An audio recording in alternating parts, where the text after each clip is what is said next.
I know you're in North Carolina now helping to get out the vote.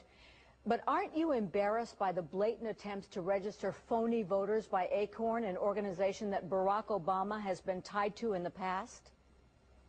I am not embarrassed by it. We are not tied to it. We've not paid them one single penny to register a single solitary voter. We have the best get-out-the-vote operation in modern American history. We've registered the voters ourselves, and so there is no relationship.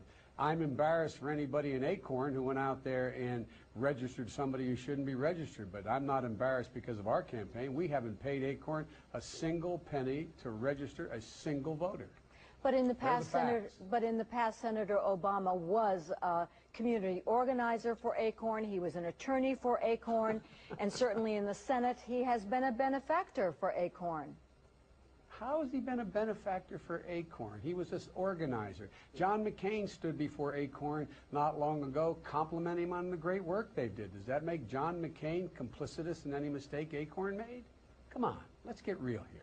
Okay, moving on to the next question. Senator Obama now famously told Joe the plumber he wanted to spread his wealth around. A Gallup poll showed 84% of Americans prefer government focus on improving economic conditions and creating more jobs in the U.S. as opposed to taking steps to distribute wealth. Isn't Senator Obama's comment a potentially crushing political blunder? Absolutely not. The only person who spread the wealth around has been George Bush and John McCain's tax policy. They have devastated the middle class. For the first time since the late 20s, 1% of the American people make over 21% of all the income in America. That wasn't the way before George Bush became president. All we want is the middle class to once again have a fighting chance. That's why we focus all of our efforts on restoring the middle class and giving them a tax break.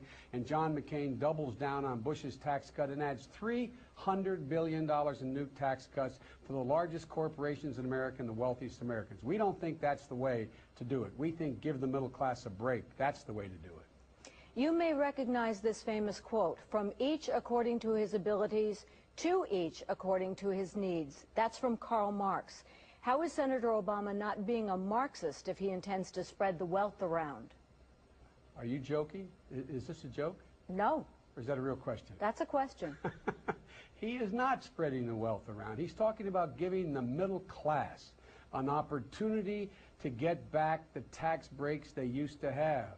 What has happened? Just this year, people making $1.4 million average, the top 1%, good, decent American people, are going to get a new $87 billion tax cut, a new one on top of last year. We think the people should be getting that tax break, or not continue to redistribute the wealth up. We think middle-class taxpayers should get a tax break. That's what we think. It's a ridiculous comparison, with all due respect. Now, you recently said, mark my words, it'll not be 6 months before the world tests Barack Obama. But what worries many people is your caveat, asking them to stand with him because it's not going to be apparent initially that he's right. Are you forewarning Americans that nothing will be done and that America's days as the world's leading power are over? No, I'm not at all. I don't know who's writing your questions, but let me make it clear to you.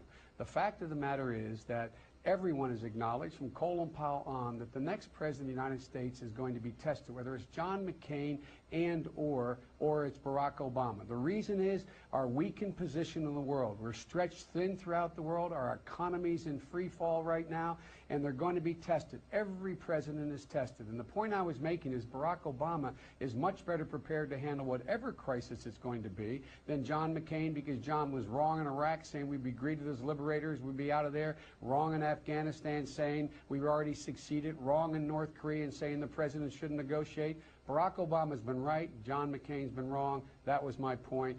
Barack Obama is more ready than John McCain.